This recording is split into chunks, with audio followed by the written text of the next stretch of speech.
آدم علیہ السلام نے جو گناہ کیا، آدم علیہ السلام کے گناہ کرنے کا سبب تکبر نہیں تھا، بلکہ ان کی بھول تھی، ان کی غلطی تھی۔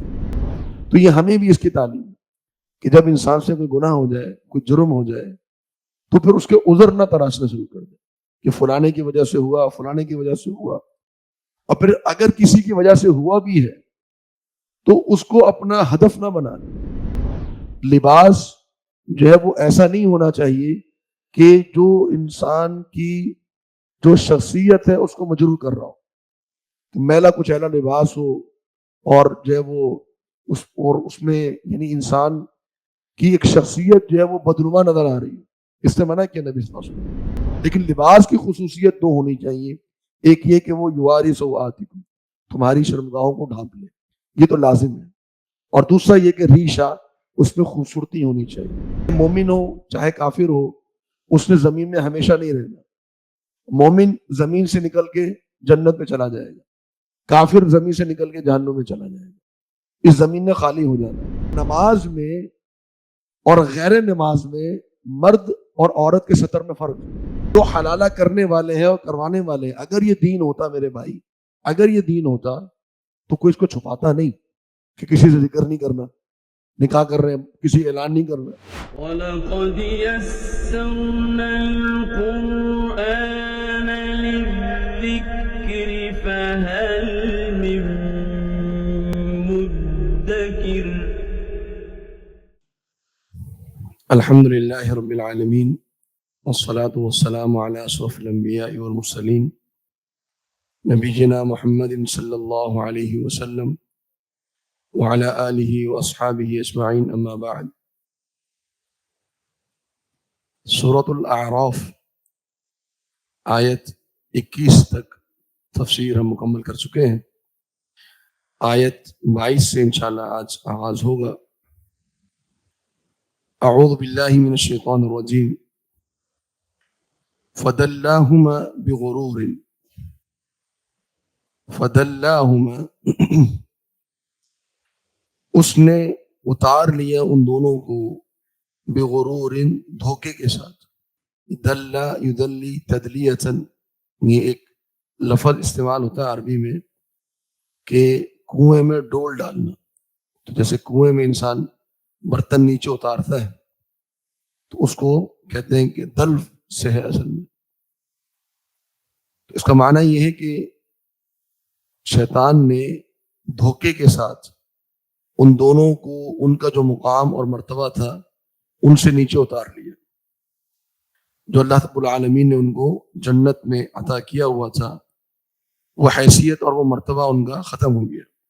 وہ کیسے ختم ہوا کہ فلما ذاق الشجر، فلما پس جب ذاق ان دونوں نے چکھ لیا، الشجرۃ اس درخت کو، بدت تو ظاہر ہو گئی، لہما ان دونوں کے لیے، سوآتہما ان دونوں کی شرمگاہیں، وطفقا اور وہ جلدی سے شروع ہو گئے، یخصفانی وہ ڈھانپنے لگے، علیہما اپنے اوپر، من ورق الجنہ جنت کے پتے،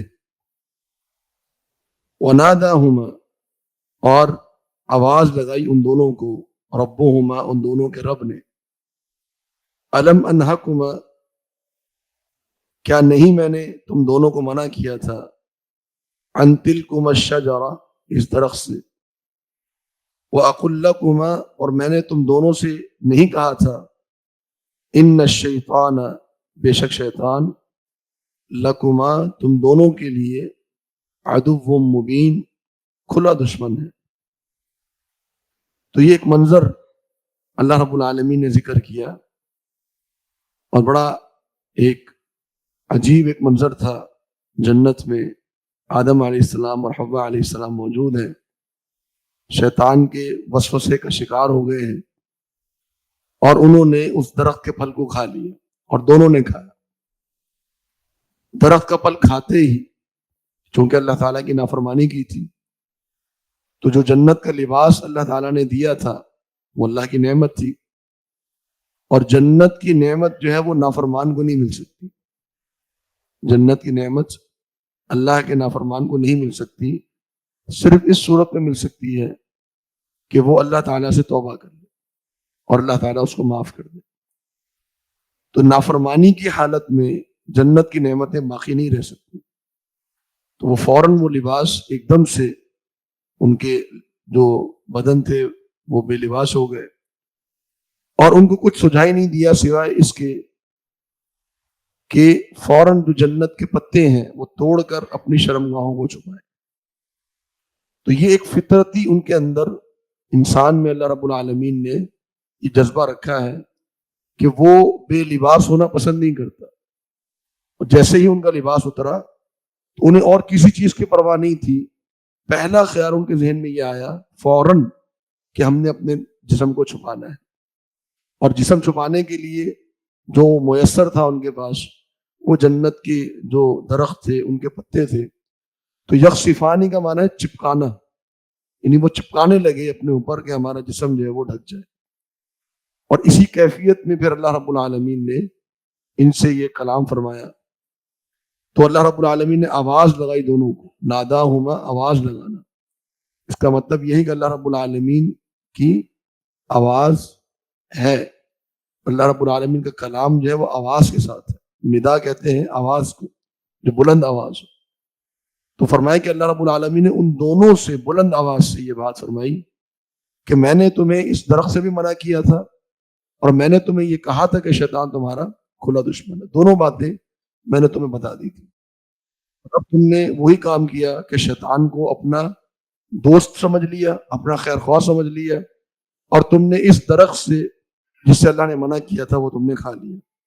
اس کے بعد کیا ہوا؟ فرمائے کہ قال، ان دونوں نے کہا ربنا، اے ہمارے رب، ظلمنا انفسنا، ہم نے اپنے نفسوں کے اوپر ظلم کر لیا ہے، وَإِن لَّمْ تَغْفِرْ لَنَا، اور اے ہمارے رب تو نے اگر ہمیں معاف نہ کیا، وَتَرْحَمْنَا، اور اگر تو نے ہم پر رحم نہ کیا، لَنَكُونَنَّ مِنَ الْخَاسِرِينَ، ہم ضرور ہو جائیں گے نقصان اٹھانے والوں میں سے، خسارہ پانے والوں میں سے۔ یہ کلمات اس آیت میں اللہ رب العالمین نے فرمایا کہ دونوں نے کہے، قالا، دونوں نے یہ بات کہی۔ اور قرآن مجید میں ایک مقام پر اللہ رب العالمین نے فرمایا فَتَلَقَّى آدَمُ مِن رَبِّهِ كَلِمَاتٍ، کہ آدم علیہ السلام نے اپنے رب سے چند کلمات حاصل کیے، سیکھے، اور ان کلمات کو کہا تو اللہ رب العالمین نے آدم علیہ السلام کی توبہ قبول کر لی۔ فَتَلَقَّى آدَمُ مِن رَبِّهِ كَلِمَاتٍ، اس کا مطلب یہ ہے کہ پہلا علم ان کلمات کا آدم علیہ السلام کو دیا گیا، اور آدم علیہ السلام نے یہ علم حوا علیہ السلام کو دیا، اور دونوں نے اللہ رب العالمین سے توبہ اور استغفار کی۔ تو اب یہاں اگر ہم جائزہ لیں، اللہ تعالیٰ نے دونوں واقعات کو بیان فرمایا، ابلیس کے واقعے کو بھی اور آدم علیہ السلام کے واقعے کو بھی۔ تھوڑا اگر ہم جائزہ لیں تو ہمیں کن کن مقامات پر فرق نظر آتا ہے۔ فرق ہمیں یہ نظر آتا ہے کہ ابلیس نے گناہ کیا، اور گناہ کرنے کے بعد بلکہ گناہ کا جو سبب تھا وہ اس کا تکبر تھا، اور آدم علیہ السلام نے جو گناہ کیا، آدم علیہ السلام کے گناہ کرنے کا سبب تکبر نہیں تھا بلکہ ان کی بھول تھی، ان کی غلطی تھی، جیسا کہ اللہ رب العالمین نے ایک مقام پر فرمایا وَلَقَدْ عَهِدْنَا إِلَىٰ آدَمَ مِن قَبْلُ فَنَسِيَ، کہ ہم نے آدم علیہ السلام کو ایک حکم دیا تھا تو آدم علیہ السلام وہ حکم بھول گئے۔ تو انسان کا جو لفظ ہے اس کا جو یعنی جس کو ہم کہتے ہیں کہ اس کے روٹ ورڈز جو ہیں، جو اصل حروف ہیں، اس میں سے بعض علماء نے یہ بھی ذکر کیا کہ انسان نسیان سے بھول جانے والا، انسان کی جو ایک اللہ رب العالمین نے طبیعت اور مزاج بنائی ہے کہ وہ بڑی سے بڑی نعمت کو بھی اور بڑی سے بڑی مصیبت کو بھی بھول جاتا ہے، بڑے سے بڑا غم بھی ہو، بڑی سے بڑی خوشی بھی ہو، تو ایک اللہ رب العالمین نے جو اس کا دماغ بنایا ہے کہ وہ اس کو بھول جاتا ہے، اور یہ بھی اللہ کی نعمت ہے۔ تو آدم علیہ السلام بھول گئے اللہ رب العالمین کا حکم۔ پھر غلطی ہونے کے بعد ابلیس اپنی غلطی پر اکڑ گیا اور اپنی غلطی کے جواز پیش کرنے لگا۔ آدم علیہ السلام نے اپنی غلطی کا جواز پیش نہیں کیا، انہیں کہا ربنا ظلمنا انفسنا، اور یہ بڑے ہی خوبصورت الفاظ ہیں، ظلمنا انفسنا.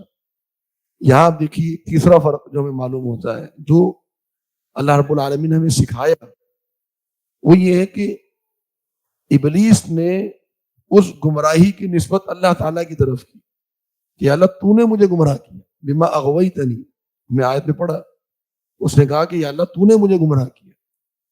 یہاں آدم علیہ السلام کہہ رہے ہیں یا اللہ ہم نے خود اپنے نفسوں پہ ظلم کیا، ظالم ہم ہیں، اور ظلم بھی ہم نے تجھ پر نہیں کیا، ظلم بھی ہم نے اپنے آپ پر کیا. تو ظالم بھی ہم ہیں اور مظلوم بھی ہمارے ہی نفس ہے، تو قصوروار بھی ہم ہیں، مجرم بھی ہم ہیں، اور اپنے اس جرم کا خمیازہ بھی ہمیں ہی بھگتنا ہے. تو ربنا ظلمنا انفسنا. اور پھر آگے اللہ رب العالمین کی مغفرت کو اور رحم کو طلب کیا. یہاں ہو سکتا تھا کہ آدم علیہ السلام یہ کہتے ہیں کہ یا اللہ مجھے مہلت دے، میں ابلیس کی پوری ذریت کو گمراہ کروں گا، کہہ سکتے تھے. ابلیس نے بھی کہا نا کہ اللہ مجھے مہلت دے، میں آدم علیہ السلام کی پوری ذریت کو گمراہ کروں گا. حالانکہ ابلیس کو آدم علیہ السلام نے وسوسہ نہیں کیا تھا، براہ راست اس کی گمراہی میں آدم علیہ السلام کی ذمہ داری نہیں تھی، جبکہ آدم علیہ السلام کی اس گمراہی میں براہ راست ابلیس ملوث تھا، جس کی خود اللہ رب العالمین نے گواہی دی کہ وسوسہ کیا ابلیس نے، قسمیں کھائیں ابلیس نے. لیکن آدم علیہ السلام نے ابلیس سے دشمنی نہیں کی اور کہا کہ یا اللہ بس تیری مغفرت اور تیری رحمت کا جو ہے وہ سوال ہے. تو یہ ہمیں بھی اس کی تعلیم ہے کہ جب انسان سے کوئی گناہ ہو جائے، کوئی جرم ہو جائے، تو پھر اس کے عذر نہ تراشنا شروع کر دے کہ فلانے کی وجہ سے ہوا، فلانے کی وجہ سے ہوا. اور پھر اگر کسی کی وجہ سے ہوا بھی ہے تو اس کو اپنا ہدف نہ بنا لے، بلکہ انسان کے اندر یہ عاجزی اور انکساری ہونی چاہیے کہ جرم ہوا، چاہے کسی نے بھی کروایا ہو، کسی نے بھی کہا ہو، قصوروار تو میں ہوں نا، کیا تو میں نے، تو لہذا اپنے آپ کو ظالم انسان کو ٹھہرانا چاہیے، قصوروار ٹھہرانا چاہیے، اور فوراً اللہ رب العالمین کی طرف اس کو توجہ کرنی چاہیے، اپنی گناہوں کی معافی مانگنی چاہیے. اس کا نتیجہ کیا نکلا کہ اللہ رب العالمین نے آدم علیہ السلام کو معاف کیا. یہاں اس کا ذکر نہیں ہے، لیکن قرآن مجید میں کئی اور مقامات پر ہے کہ فتاب علی، اللہ رب العالمین مہربان ہوا اور اللہ رب العالمین نے آدم علیہ السلام کی توبہ کو قبول کر لیا. اب اس کے بعد اللہ رب العالمین نے یہ حکم دیا، قال، اللہ تعالیٰ نے فرمایا اہبطوا، تم اتر جاؤ. اہبطوا یہ جمع کے لیے آتا ہے، تم سب اتر جاؤ. حالانکہ وہاں آدم علیہ السلام ہے اور حوا علیہ السلام ہے، دو افراد ہیں. تو یہاں خطاب جو ہے وہ پوری انسانیت سے ہے، وہ کہ اولاد آدم جو تھی وہ پوری کی پوری آدم علیہ السلام کی پیٹھ میں موجود تھی. اور ایک موقع پر اللہ رب العالمین نے آدم علیہ السلام کی پوری اولاد کو، حدیث میں آتا ہے کہ آدم علیہ السلام کی پشت سے باہر نکالا اور ان سے کہا کہ کیا میں تمہارا رب نہیں ہوں؟ قرآن مجید میں یہ واقعہ ذکر ہے. تو پوری انسانیت کو مخاطب کر کے فرمایا اہبطوا، تم سب کے سب اتر جاؤ. بعضکم، تمہارا بعض، لبعض، بعض کے لیے، عدو، دشمن ہے، تمہاری آپس میں دشمنیاں ہوں گی. انسانوں کی بھی آپس میں دشمنیاں ہیں، اور ایک انسان اور شیطان کی ازلی دشمنی تو چلی آ رہی ہے. اب یہ ایک معرکہ ہونا ہے، ایک جنگ ہونی ہے، حق اور باطل کا ایک معرکہ ہونا ہے، انسانوں کا اور شیطان کی ایک جنگ ہونی ہے. یہ آزمائش ہے انسانوں کے لیے اور جنات کے لیے بھی. اور جنت اس کے لیے مناسب مقام نہیں ہے کہ جنت کے اندر یہ معرکہ ہو، جنت کے اندر یہ حق و باطل کی جنگ ہو. تو اللہ رب العالمین نے زمین کو اس معرکے کے لیے انتخاب فرمایا، اور زمین کا انتخاب کیا کہ یہ حق و باطل کی جو جنگ ہے، جو قیامت تک چلنی ہے، جو ابھی بھی چل رہی ہے اور قیامت تک چلے گی، انسانوں کی آپس میں بھی اور انسانوں کی شیطان کے ساتھ بھی. تو اس کے لیے جو اصل مقام ہے وہ اللہ رب العالمین نے زمین کو بنایا. تو یہ زمین جو ہے وہ اصل دار امتحان.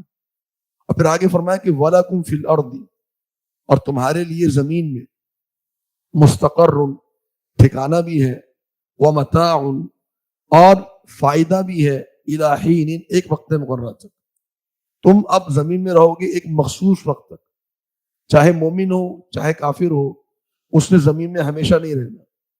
مومن زمین سے نکل کے جنت میں چلا جائے گا، کافر زمین سے نکل کے جہنم میں چلا جائے گا. اس زمین نے خالی ہو جانا ہے.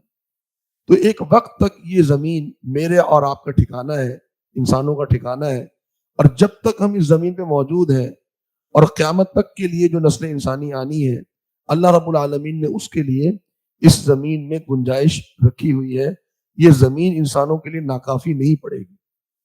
یہ جو ہمارے ہاں آج بڑی پریشانی سے ذکر کیا جاتا ہے کہ نہ جانے کب زمین جو ہے وہ ناکافی ہو جائے انسانوں کے لیے، تو ہمیں دوسرے سیاروں میں آباد ہونا ہے، یہ دوسرے سیاروں میں جانا ہے. قرآن و حدیث کو اگر پڑھا جائے تو ہمیں بالکل واضح طور پہ یہ بات ملتی ہے کہ اسی زمین میں انسان نے رہنا ہے، قیامت بھی اسی زمین پر قائم ہونی ہے، اور انسان کو اسی زمین سے اٹھایا جائے گا. اس کی وضاحت اللہ رب العالمین نے اگلی آیت میں فرمائی. قال، پھر اللہ تعالیٰ نے فرمایا، فیہا تحیون، اسی میں تم زندہ کیے جاؤ گے، تمہاری زندگی اسی میں ہوگی، تمہاری نسل اسی میں پلے گی، بڑھے گی اور اسی میں آگے جائے گی. وفیہا تموتون، اور اسی میں ہی تم مرو گے. یہ فیہا کا جو لفظ پہلے ذکر کیا عربی کا اصول ہے، اصل اس کا مقام تھا کہ تحیون فیہا، تم اس میں تم زندہ رہو گے اس میں. تو اگر یہ الفاظ یہ ہوتے کہ تحیون فیہا، تم زندہ رہو گے اس میں، تو اس جملے میں اتنی گنجائش تھی کہ ہم یہ کہتے کہ تم اس زمین میں بھی رہو گے اور ممکن ہے کسی اور جگہ بھی رہو. لیکن جب فرمایا فیہا تحیون، اب یہاں ہم نے اس کو بالکل جس کو کہتے ہیں حصر کر دینا، کہ اب ہم نے خاص کر دیا کہ تم فقط اسی زمین میں ہی زندہ رہو گے. تمہارے لیے جو زندگی کا سامان اللہ نے رکھا ہے وہ صرف اسی زمین میں رکھا ہے. سائنس جتنی مرضی اور ٹیکنالوجی جتنی مرضی ایڈوانس ہو جائے، وہ جو ہمارے تصورات یہ بن گئے ہیں کہ جی ہم کوئی ایسا کوئی سیارہ تلاش کر لے کہ جہاں زندگی کے آثار موجود ہوں، جہاں انسان جا سکے، قرآن مجید کی آیت اس کا انکار کرتی ہے اور ہمارے لیے بالکل واضح کرتی ہے کہ اس زمین میں الارض، اسی میں تم نے زندہ رہنا ہے. وفیہا تموتون، اور اسی میں تمہیں موت آنی ہے. ومنہا تخرجون، اور صرف اسی ہی سے تم دوبارہ زندہ کیے جاؤ گے، اس زمین سے ہی تمہاری دوبارہ زندگی ہونی ہے. تو یعنی انسانوں کی ایک بڑی آبادی ہے، تقریباً جو 99% لوگ جو ہیں وہ اسی زمین میں رہیں گے. ممکن ہے چند ایک لوگ جو آج سیٹلائٹ پہ چلے گئے ہیں یا اوپر چلے گئے ہیں، ممکن ہے وہاں ان کی موت ہو جائے، آج تھوڑی بہت وہ زندگی بھی وہاں گزار رہے ہیں. لیکن ایسا ممکن نہیں ہے کہ انسانوں کی آبادی کا ایک بڑا حصہ اس زمین سے نکل کر کسی اور جگہ آباد اور بس جائے. یہ ممکن نہیں. اس آیت میں اللہ رب العالمین نے اس چیز کو واضح فرما دیا. تو اسی زمین میں ہمارے لیے سب کچھ اللہ رب العالمین نے رکھا ہے اور اس میں بڑی گنجائش رکھی ہے. آگے فرمائیں کہ اب یہ واقعہ ختم ہو گیا، آدم علیہ السلام کی پوری تفصیل اللہ رب العالمین نے ذکر فرما دی. اب اس واقعے کی روشنی میں اللہ رب العالمین نے چند نصیحتیں کی ہیں مجھے اور آپ کو. فرمایا یا بنی آدم، اے اولاد آدم، قد انزلنا علیکم، تحقیق نازل کیا ہے ہم نے تم پر، لباسن، لباس کو، یواری، اس لباس کی صفت یہ ہے، اس لباس کا کی خصوصیت یہ ہے کہ یواری، وہ ڈھانپ لیتا ہے، سوآتکم، تمہاری شرمگاہوں کو، وریشا، اور اس لباس کی خصوصیت یہ ہے کہ وہ تمہارے لیے زینت کا باعث ہے، خوبصورتی کا باعث ہے. تو لباس جو اللہ رب العالمین نے انسان کو دیا اس میں یہ دو خصوصیات ہیں. ایک یہ کہ وہ انسان کی شرمگاہ کو ڈھانپتا ہے، اور دوسرا یہ کہ اس کے اندر انسان کی خوبصورتی ہے. اب یہ جو اللہ رب العالمین نے فرمایا کہ ہم نے نازل کیا، ہم نے لباس کو نازل کیا، اس کا معنی علماء نے یہ ذکر کیا کہ نازل کرنے کا معنی یہ ہے کہ اللہ رب العالمین نے انسان کو ایک تو الہام کیا لباس کی تیاری کا، اور دوسرا یہ کہ انسان جو جو لباس جن جن چیزوں سے بناتا ہے اس کے لیے اللہ رب العالمین جو بارش ہے وہ آسمان سے نازل ہوتی ہے. ہمارا لباس جو بنتا ہے وہ روئی سے اور کپاس سے بنتا ہے، اور کپاس کی پیداوار جو ہوتی ہے وہ پانی کے ذریعے سے ہوتی ہے، اور پانی اللہ رب العالمین نے آسمان سے نازل فرمایا. جانور ہیں تو جانوروں کی کھالوں سے ہمارا لباس بنایا جاتا ہے، اس کے لیے بھی، ان کی زندگی کے لیے بھی اللہ رب العالمین نے پانی آسمان سے نازل فرمایا ہے. تو یہ اس کا معنی ہے انزلنا کا. یہ معنی نہیں ہے کہ اللہ رب العالمین نے لباس تیار کر کے بنی آدم کو مہیا کر دی، بلکہ معنی یہ ہے کہ اللہ رب العالمین نے اس کے جو اسباب تھے اور اس کی جو ایک تعلیم تھی وہ اللہ رب العالمین نے اولاد آدم کو الہام کی، اور اس کے جو پیداوار کا جو ایک سبب تھا وہ اللہ رب العالمین نے آسمان سے نازل کیا۔ لیکن لباس کی خصوصیت دو ہونی چاہیے، ایک یہ کہ وہ یواری سوآتکم، تمہاری شرمگاہوں کو ڈھانپ لے، یہ تو لازم ہے، اور دوسرا یہ کہ ریشہ، اس میں خوبصورتی ہونی چاہیے۔ اور یہاں اللہ رب العالمین نے یہ واضح کر دیا میرے اور آپ کے لیے کہ لباس جو ہے وہ ایسا نہیں ہونا چاہیے کہ جو انسان کی جو شخصیت ہے اس کو مجروح کر رہا ہو، میلا کچیلا لباس ہو اور جو ہے وہ اس میں یعنی انسان کی ایک شخصیت جو ہے وہ بدنما نظر آ رہی ہے، اس نے منع کیا نبی صلی اللہ علیہ وسلم۔ بلکہ ایک موقع پر آپ صلی اللہ علیہ وسلم نے ایک صحابی کو دیکھا کہ وہ لباس عجیب سا پہنے ہوئے، بڑا پرانا سا میلا کچیلا سا لباس ہے۔ آپ صلی اللہ علیہ وسلم نے فرمایا کہ اللہ رب العالمین نے تمہیں کوئی نعمت نہیں دی، کوئی جانور وغیرہ کوئی؟ کہا اللہ نے ہر نعمت دی ہے مجھے، میرے پاس بکریاں بھی ہیں، میرے پاس اونٹ بھی ہیں، میرے پاس جو ہے وہ باغات بھی ہیں۔ تو نبی صلی اللہ علیہ وسلم نے فرمایا کہ اللہ رب العالمین پسند فرماتے ان اللہ یحب ان یرا اثر نعمتہ علی عبدہ، اللہ رب العالمین کو پسند ہے یہ بات کہ اللہ تعالیٰ اپنی نعمت کے آثار اپنے بندے کے اوپر دیکھے۔ جو اللہ نے تمہیں نعمت دی ہے مال کی، اس مال کو اپنی ذات پہ خرچ کرو، تمہارے اوپر اس نعمت کا اظہار ہونا چاہیے۔ تو یہ جو تم نے پرانا سا لباس پہنا ہوا ہے، ہاں اگر تمہاری استطاعت نہیں ہے نیا لباس کی یا اچھے لباس کی، وہ ایک الگ بات، اللہ نے تمہیں نعمت نہیں دی۔ اگر نعمت دی ہوئی ہے تو جانتے بوجھتے اس قسم کے لباس کو نہ اختیار کرو۔ تو ریشہ ہونا چاہیے لباس میں، خوبصورتی ہونی چاہیے۔ اور ایک اور حدیث میں آپ نے فرمایا کہ ان اللہ جمیل یحب الجمال، اللہ رب العالمین خوبصورت ہے، خوبصورتی کو پسند کرتا ہے، تو اللہ رب العالمین خوبصورتی سے محبت فرماتا ہے۔ تو اس چیز کو ہمیں اختیار کرنا چاہیے۔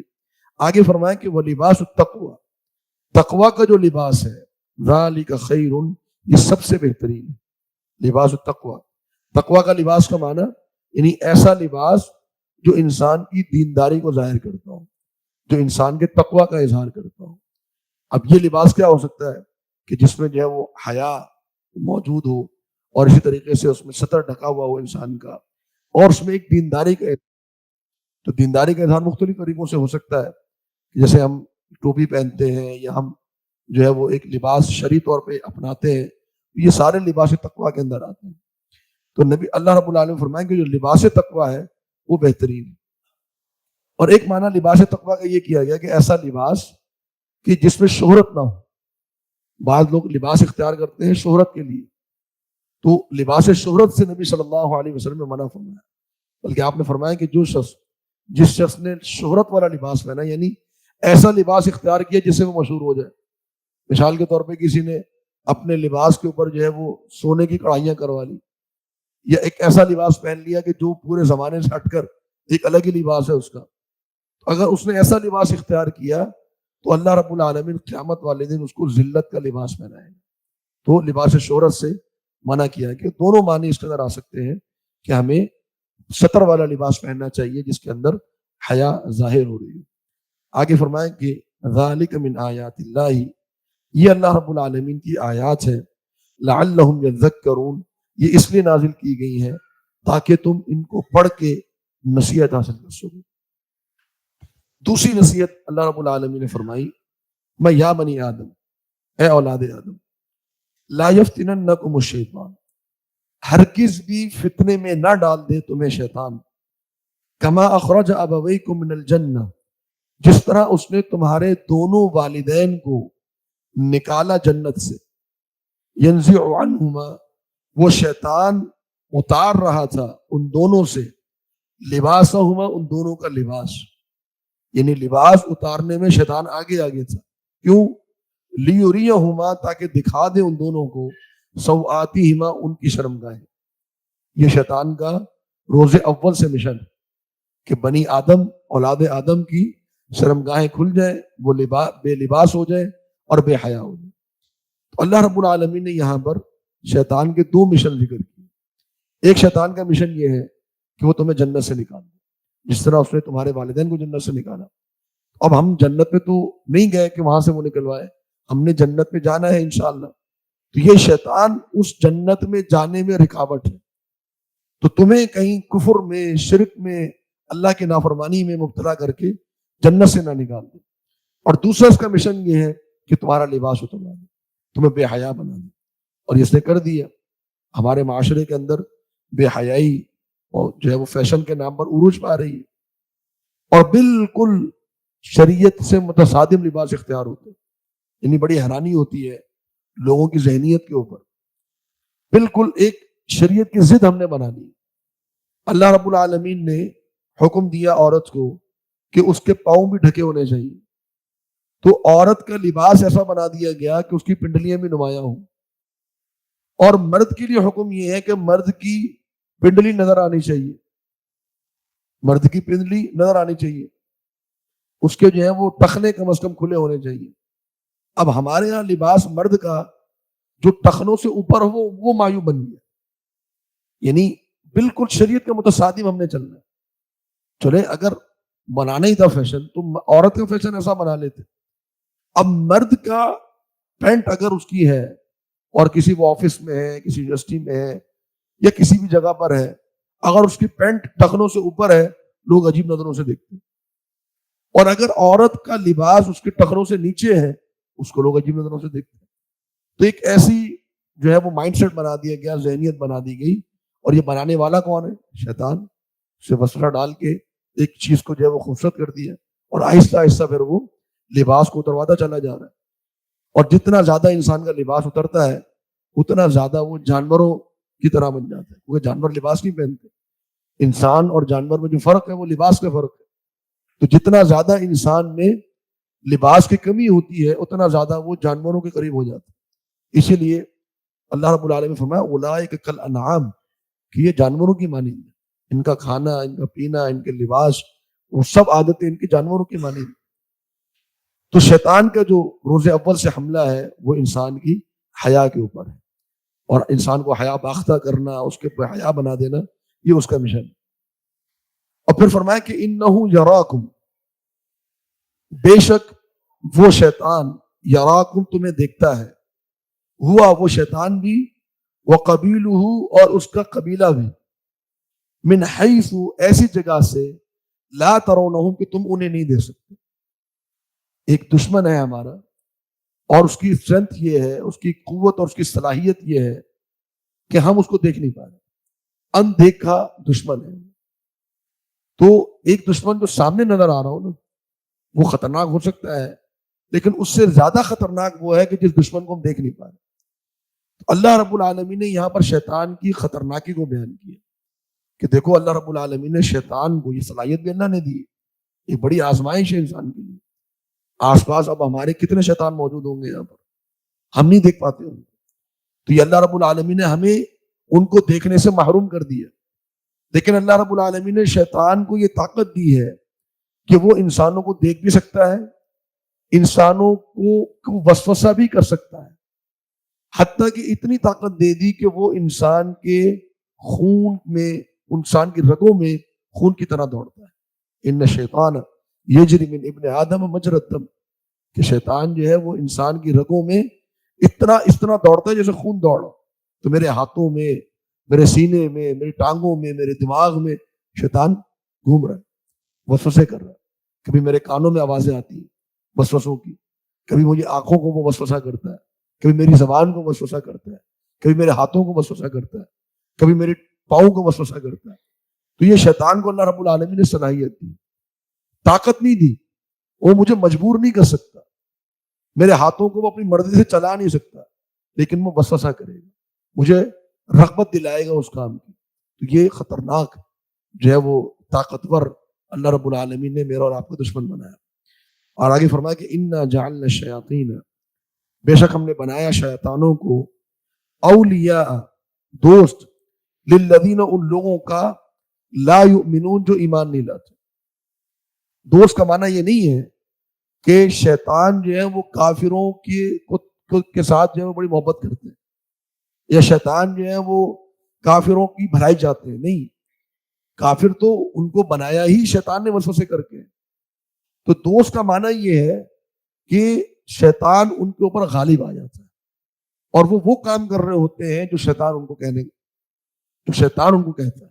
ایک اور مقام پر اللہ رب العالمین نے اس کو اور کیفیت میں بیان فرمایا کہ انما سلطانہ علی الذین یتولونہ والذین هم به مشرکون، کہ اللہ رب العالمین نے شیطان کو سلطان دیا. سلطان کا معنی قوت اور سلطنت دی ہے ان لوگوں کے اوپر جو شیطان کو اپنا دوست بناتے ہیں اور جو اپنے رب کے ساتھ شریک کرتے ہیں یا اس شیطان کو اللہ کا شریک بناتے ہیں. تو جو مشرک ہے، جو کافر ہے، وہ شیطان کے دوست ہیں، وہ شیطان کے کہنے میں چلتے ہیں. اس کا معنی یہ ہوا کہ جو ایمان کی کمی ہے وہ شیطان کو مزید قوت ادا کرتی ہے، اور جتنی انسان میں ایمان کی مضبوطی ہوتی ہے اتنا شیطان کا حملہ کمزور پڑ جاتا ہے. اسی لیے فرمایا کہ انہ لیس لہ سلطان علی الذین آمنوا وعلی ربہم یتوکلون، کہ وہ لوگ جو اپنے رب پر توکل کرتے ہیں اور اللہ پر ایمان لاتے ہیں، شیطان کو ان پر کوئی طاقت اور قوت اور اختیار نہیں، وہ گمراہ نہیں کر سکتے. بڑا کمزور حملہ ہوتا ہے. ایک شخص ہے، وہ فجر میں اٹھتا ہے اور نماز ادا کرتا ہے، اپنا فرض ادا کرتا ہے، ذکر و اذکار کرتا ہے، تو شیطان کچھ نہیں کر سکتا. اور شیطان تو اتنا کمزور ہے کہ اگر ایک شخص جو ہے وہ گھر میں داخل ہوتے ہوئے بسم اللہ پڑھ لے تو شیطان اس گھر میں نہیں جا سکتا. اتنا کمزور ہے کہ اگر ایک شخص کھانا کھاتے وقت بسم اللہ پڑھ دے تو شیطان اس کھانے میں سے ایک لقمہ نہیں کھا سکتا. شیطان میں تو اتنی کمزوری ہے، فقط بسم اللہ کی مار ہے شیطان. ایک موقع پر ایک صحابی چل رہے تھے، لڑکھڑائے، فمتعی سے شیطان برباد ہو. تو نبی صلی اللہ علیہ وسلم نے فرمایا کہ تمہاری یہ بات سن کے شیطان پھول گیا، شیطان فخر سے بھول گیا کہ دیکھو اس موقع پر اس کو میری یاد آئی. اگر تم کہہ دیتے بسم اللہ، تم لڑکھڑائے، تم کہہ دیتے بسم اللہ، تو شیطان چھوٹا ہوتے ہوتے مکھی کے مانند ہو کے اڑ کے چلا جاتا. تو شیطان جو فقط بسم اللہ اور اعوذ باللہ کی مار. نماز کے اندر انسان نماز پڑھ رہا ہے، شیطان وسوسے کر رہا ہے. خناس آتا جاتا ہے، وسوسے کر رہا ہے، جا رہا ہے، آ رہا ہے. میں اعوذ باللہ پڑھ کے الٹی طرف تھوڑا سا تھوک دو تو شیطان بھاگ جائے گا. تو اس قدر کمزور ہے شیطان. فرمایا ان کید الشیطان کان ضعیفا، شیطان کی جو سازشیں ہیں وہ بڑی کمزور ہوتی ہیں. بس مسئلہ یہ ہے کہ ہمیں ایمان کی مضبوطی چاہیے. تو جتنا انسان میں ایمان مضبوط ہوگا اتنا ہی وہ شیطان کے حملوں سے محفوظ ہوگا. جتنے ایمان کی کمی آتی جائے گی اتنا شیطان اس کے اوپر غالب آتا رہے گا. تو یہ دوسری جو ہے وہ نصیحت فرمائی اللہ رب العالمین نے. آگے فرمایا کہ وَإِذَا فَعَلُوا فَاحِشَةً. اب یہاں گفتگو ہو رہی ہے مشرکین مکہ کے بارے میں. فرمایا وَإِذَا فَعَلُوا، اور جب یہ کوئی عمل کرتے ہیں، فَاحِشَةً، فحاشی والا، بے حیائی والا، قالوا، تو یہ کہتے ہیں، وجدنا، ہم نے پایا، علیہا، اس فحاشی کے عمل پر، آباءنا، اپنے آباء و اجداد کو، واللہ امرنا بہا، اور اللہ رب العالمین نے ہمیں اس فحاشی کا حکم دیا. دو باتیں انہوں نے کہی. جب کوئی فحاشی کا عمل کرتے، کہتے جی ہمارے تو جو بزرگ کرتے آ رہے، پرکھے ہمارے کرتے آ رہے، ہمارے تو آباء و اجداد کو ہم نے کرتے ہوئے دیکھا ہے، اس میں کون سی بڑی بات ہے، کون سی معیوب بات ہے اس کے اندر، آپ خامخواہ کی تنقید کر رہے ہیں. اور دوسری بات کہ جی یہ تو ہمارا دین ہے، یہ تو اللہ نے ہمیں حکم دیا ہے، ایسا تو ہم نے کرنا ہے، یہ تو اللہ کے دین میں لکھا ہوا ہے. قل، اللہ رب العالمین نے جواب کیا دیا، میں قل آپ کہہ دیجئے، ان اللہ، بے شک اللہ تعالی، لا یأمر بالفحشاء، اللہ تعالی فحاشی کا حکم نہیں دیتا.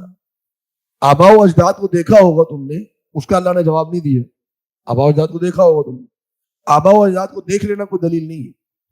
لیکن اللہ رب العالمین، ممکن نہیں ہے کہ اللہ کے دین میں، اللہ رب العالمین کی شریعت میں کوئی ایک عمل ایسا ہو جس سے فحاشی کی بدبو آتی ہے. انسان کوئی ایک عمل بھی ایسا ہو، یہ ناممکن. اور یہ کرتے کیا تھے؟ فحاشی کیا تھی ان کی، مشرکین مکہ کی، کہ بیت اللہ کا طواف کرتے تھے بے لباس ہو کر، بے لباس، بالکل بدن سے میں ایک لباس کا چیتھڑا نہیں ہوتا تھا، شرمگاہیں کھلی ہوئی ہیں، اور کیا کر رہے ہیں؟ بیت اللہ کا طواف کر رہے. یہ عقل پہ انسان ماتم کرے کہ تم کرنے کے آئے ہو، اللہ رب العالمین کی عبادت کرنے آئے ہو اور عبادت کرتے وقت تمہاری کیفیت کیا ہے کہ تمہارے جسم پر لباس کا ایک ٹکڑا موجود نہیں، اور پھر کہتے کیا تھے کہ جی یہ تو اللہ کا دین ہے، اللہ کا دین ہے، اور پھر جی اللہ نے ہمیں حکم دیا ہے۔ اب آج ہمارے یہاں بھی لوگوں نے دین بنایا ہوا ہے، جو بزرگ جو پیر جتنا ننگا ہوگا اتنا وہ پہنچی ہوئی مخلوق تصور کیا جائے گا۔ ہمارے مسلمان پوچھ رہے ہیں، ایسے ایسے پیروں کو پوچھتے ہیں کہ جن کے جسم پر لباس کے نام پر ایک ٹکڑا موجود نہیں، مجھے بہت بڑا پیر ہے۔ اب یہ مشرکین مکہ والی عادت ہے کہ نہیں؟ وہی دین بنا لیا جو فحاشی جس کے اندر موجود ہے، دھمال ہو رہے ہیں، قوالیاں ہو رہی ہیں، رقص ہو رہے ہیں، دھمال چل رہے ہیں، فحاشی ہے، وہ مرد و زن کا اختلاط ہے، کیا کہہ رہے ہیں؟ دین ہے جی، صوفیت ہے۔ تو اللہ رب العالمین نے یہ وضاحت کر دی کہ دیکھو جس عمل میں تمہیں فحاشی نظر آ جائے نا، ایک نارمل فطرت کا آدمی، ایک اچھی فطرت کا آدمی اگر محسوس کر رہا ہو کہ یہ عمل انسان کی حیا گوارا نہیں کر سکتی، یہ عمل انسان کی غیرت گوارا نہیں کر سکتی، اللہ کی قسم وہ دین نہیں ہو سکتا۔ یہ فطرت انسان کی بتا دیتی ہے۔ اللہ رب العالمین انسان سے بڑھ کر باحیا، اسی لیے نبی صلی اللہ علیہ وسلم فرمایا، جب پوچھا گیا آپ صلی اللہ علیہ وسلم سے عن البر والاسم، پوچھا گیا کہ اللہ کے رسول صلی اللہ علیہ وسلم نیکی کیا ہے اور گناہ کیا ہے؟ فرمایا البر حسن الخلق، فرمایا کہ نیکی جو ہے وہ اچھا اخلاق، جس کا جتنا اچھا اخلاق ہوگا سمجھ لو اتنا نیک آدمی۔ اور برائی کیا ہے؟ فرمایا الاسم ما حاک فی صدرک، جو گناہ وہ ہے جو تمہارے دل میں کھٹکے، وکرہت ان یطلع علیہ الناس، اور تمہیں یہ ناپسند ہو کہ یہ عمل کرتے ہوئے کسی کو معلوم ہو۔ تم وہ عمل اگر کسی کے سامنے نہیں کر سکتے، کسی باحیا آدمی کے سامنے اس کا ذکر نہیں کر سکتے، سمجھ لو کہ وہ گناہ ہے، وہ دین نہیں ہو سکتا۔ تو یہ قوالی، یہ دھمال اور یہ ننگے پیروں کو پوجنا، یہ دین نہیں ہے اللہ کا۔ اور میں یہاں ایک اور بات بھی ذکر کروں گا کہ، اور یہ بات پہلے بھی ذکر ہو چکی، کچھ لوگوں نے دین کے اندر وہ مسائل ڈال دیے جو مسائل انسان کی فطرت اور حیا کے مخالف۔ مثال کے طور پہ حلالہ کو لے لیجیے، ایک با حیا آدمی، با غیرت آدمی جس میں غیرت موجود ہو، وہ تصور نہیں کر سکتا کہ یہ عمل دین کا حصہ ہو سکتا ہے، تصور نہیں کر سکتا۔ کیسے ایک آدمی جو ہے وہ اپنی جو منکوحہ ہے، جو زوجہ ہے، جو بیوی ہے، جو اس کا لباس ہے، اس کو ایک غیر مرد کے حوالے کر دے دین کے نام پر۔ اور جو حلالہ کرنے والے ہیں اور کروانے والے ہیں، اگر یہ دین ہوتا میرے بھائی، اگر یہ دین ہوتا تو کوئی اس کو چھپاتا نہیں کہ کسی سے ذکر نہیں کرنا، نکاح کر رہے ہیں کسی اعلان نہیں کرنا۔ بھائی نکاح ہو رہا ہے تو اعلان کرو اس کا۔ تو جس چیز میں انسان کی غیرت گم ہو جائے، غیرت ڈوب جائے، ختم ہو جائے، سمجھ لیجئے وہ اللہ کا دین نہیں ہو سکتا۔ تو فرمایا کہ ان اللہ لا یأمر بالفحشاء، اللہ رب العالمین فحاشی کا حکم نہیں دیتا۔ کوئی بھی عمل ہو وہ حیا پر مبنی ہو جائے۔ آگے کیا فرمایا؟ اتقولون، کیا تم بات کرتے ہو علی اللہ، اللہ پر، ما لا تعلمون، جس کو تم علم نہیں۔ تم بغیر علم کے، بغیر دلیل کے اللہ رب العالمین باتیں کرتے ہو، اور یہ بغیر دلیل کے، بغیر علم کے بات کرنے کا گناہ کیا ہے؟ یہ اگلی چند آیات میں اللہ رب العالمین نے ذکر فرمایا۔ تو یہ فحاشی، اس کا حکم اللہ نے نہیں دیا، اس کا حکم جب اللہ نے نہیں دیا، کس نے دیا ہے؟ شیطان نے دیا۔ یہ حکم دینے والا شیطان ہے۔ آگے کیا فرمایا؟ اللہ کس چیز کا حکم دیتا ہے؟ اللہ فرما دیجئے امر ربی، حکم دیا میرے رب نے، بالقسط، نیکی کا، بالقسط، انصاف کا۔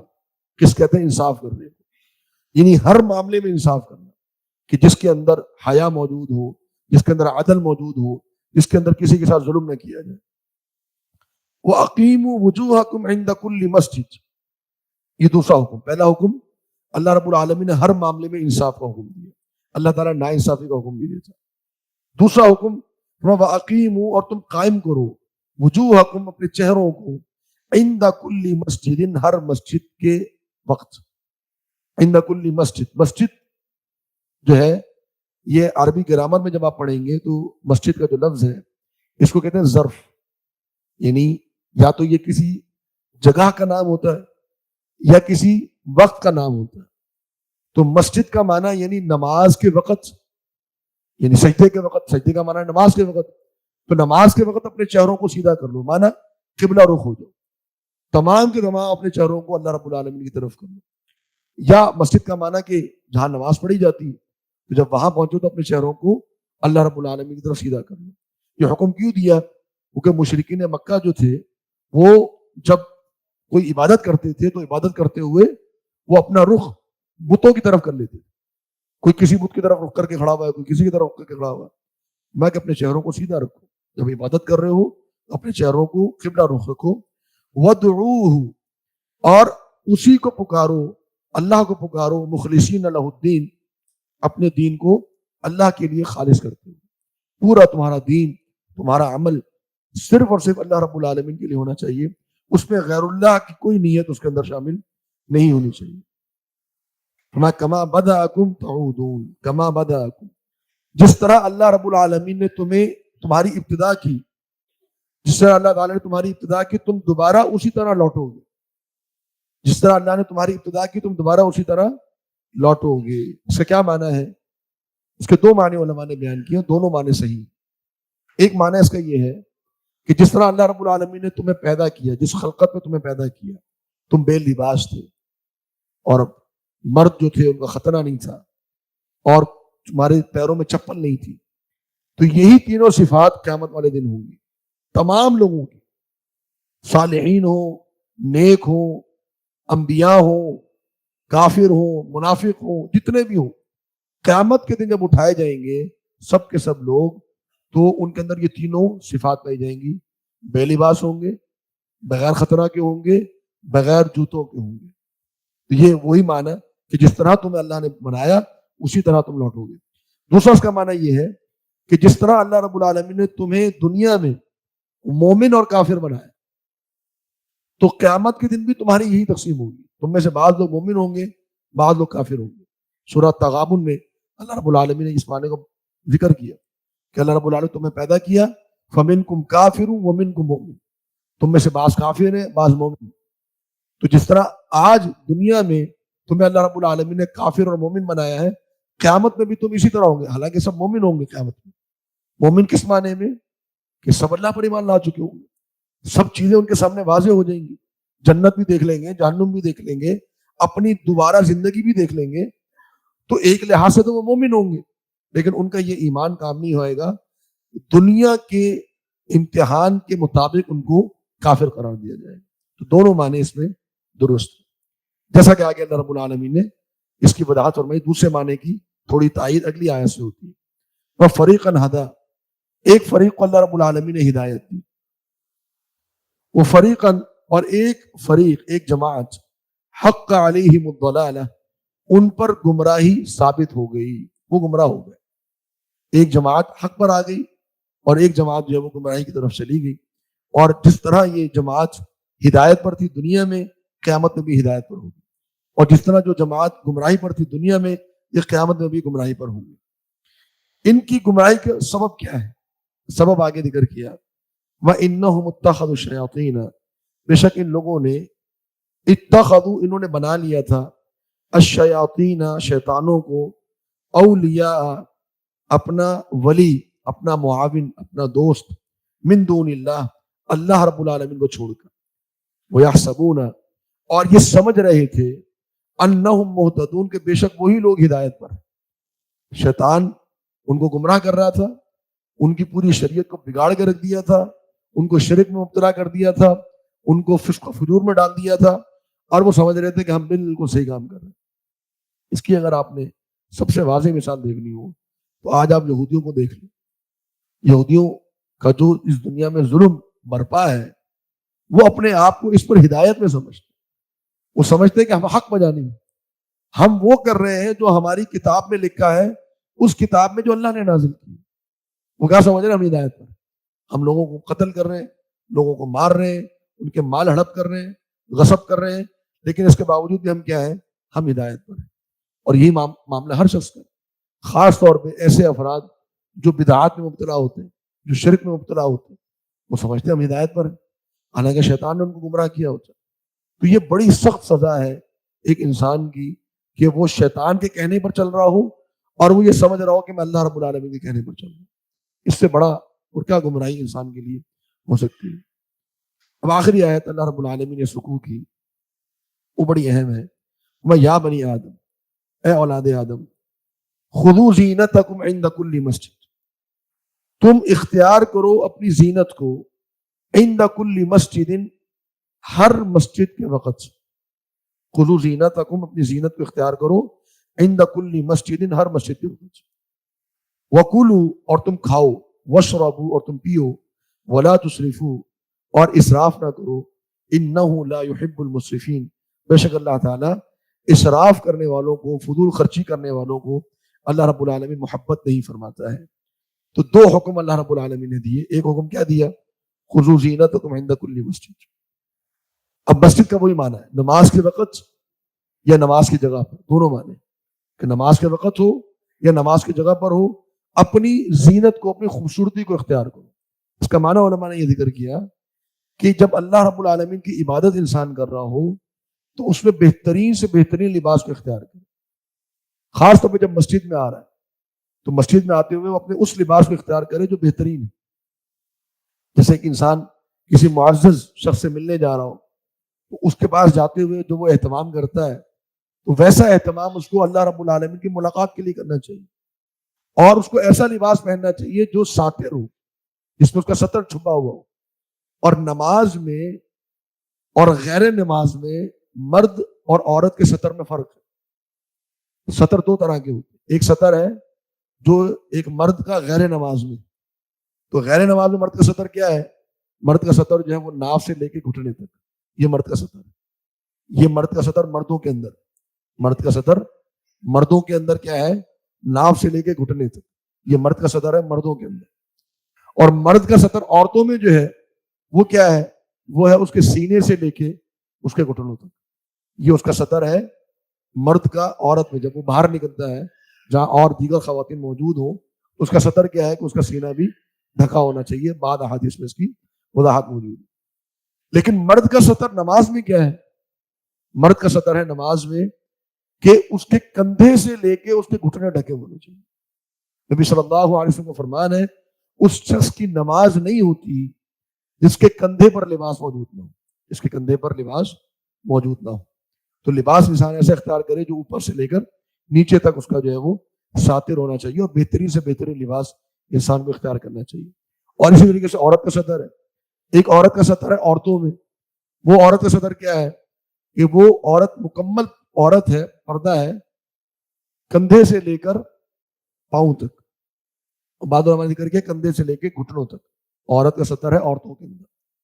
اور عورت کا ستر جو ہے وہ عورتوں میں، مردوں میں کیا ہے؟ مکمل پردہ اس کا، کہ اس کے جو ہے وہ اوپر سے سر کے بالوں سے لے کر پاؤں تک اس کا جو ہے وہ جسم ڈھکا ہونا چاہیے. اور یہی حکم جو ہے وہ نماز کے لیے بھی ہے. چاہے عورت اپنے گھر میں ہو، کونے میں ہو، اکیلی ہو، کمرے کے اندر، تو وہ ستر اختیار کرے گی جو وہ مردوں میں کرتی ہے. نبی صلی اللہ علیہ وسلم فرمان ہے کہ اللہ رب العالمین اس عورت کی نماز قبول نہیں کرتا ہے جو بالغہ ہو اور اس کے سر پر خمار نہ ہو، یعنی اس کے سر پر دوپٹہ نہ ہو، اس کا سر ڈھکا ہوا نہ ہو، اس کی نماز اللہ رب العالمین قبول نہیں کرتا ہے. تو زینت اختیار کرنی. اب آپ دیکھیے ایک طرف وہ مشرکین ہے جو اللہ رب العالمین کے گھر کا طواف کر رہے ہیں بنانا ہو، بے لباس ہو. اللہ رب العالمین نے فرمایا یہ کوئی دین نہیں. اللہ رب العالمین تو حکم یہ دیتا ہے کہ جب تم اللہ کی عبادت کرنے آؤ تو بہترین سے بہترین لباس ہو اور تمہارا مکمل جسم ڈھکا ہونا چاہیے. اور لباس ایسا اختیار کرو کہ جس میں تمہارا ستر چھپا ہو. اور کچھ ہمارے یہاں ایسے احباب ہیں جو غلطی کرتے ہیں، بسا اوقات پینٹ پہنی ہوتی ہے اور جو بسا اوقات رکوع میں یا سجدے میں کمر کھل جاتی ہے. اب اگر یہ کمر کا یہ حصہ کھل گیا، شرٹ چھوٹی ہے اور پینٹ جو ہے وہ تھوڑی سی تنگ ہے، اور وہ رکوع میں گیا اور کمر کا حصہ کھل گیا، نماز ختم ہوگی. سجدے میں گیا کمر کھل گئی تو نماز ختم ہوگی. کیوں؟ کیونکہ ستر کہاں سے کہاں تک ہے؟ کندھے سے لے کے گھٹنے تک. تو اگر یہ کمر اس کی کھل گئی ہے تو اس کا ستر ختم ہوگی. تو لہذا اگر نماز انسان پڑھے اس کے اندر اس کا لباس ایسا ہونا چاہیے کہ اس کی نماز کے کسی بھی عمل میں اس کا ستر نہ کھلے. اس سے جو ہے وہ منع کیا گیا اور یہ نماز کے لیے لازم ہے. اور دوسرا حکم یہ دیا گیا کہ کھاؤ اور پیو لیکن اسراف نہ کرو. تو ایک اسراف ہوتا ہے اور ایک تبذیر ہوتی ہے. اسراف یہ ہے کہ انسان جو ہے وہ جائز کاموں کے اندر فضول خرچی نہ کرے. کھانا کھائے یہ جو اس کو اللہ رب العالمین نے اس کے لیے حلال کیا ہے، لیکن کھانے کو ضائع نہ کرے، پینے کو ضائع نہ کرے۔ اگر ایک شخص کے پاس خریدنے کی استطاعت ہے، وہ اچھے سے اچھا کھا سکتا ہے، اچھے سے اچھا کھائے، لیکن اس کو ضائع نہ کرے۔ اس طرح ہمارے یہاں نعمتوں کا ضیاع ہوتا ہے، تو یہ اسراف کے اندر شمار ہوتا ہے، اس سے اللہ رب العالمین نے منع فرمایا۔ زینت، خوبصورتی، فیشن، سجاوٹ، یہ انسان وہی اختیار کر سکتا ہے جو اللہ رب العالمین نے جس کی اجازت دی۔ اللہ رب العالمین نے ایک وقت مقرر کر دیا ہے قوم کا، جب وہ وقت آئے گا اس قوم کو فنا کر دیا جائے گا۔ ہر قوم کا ایک عروج ہے، ہر قوم کا ایک زوال ہے۔ تمام کافر بیک وقت جہنم میں داخل نہیں کیے جائیں گے، بلکہ مرحلہ وار ان کو جہنم میں داخل کیا جائے گا۔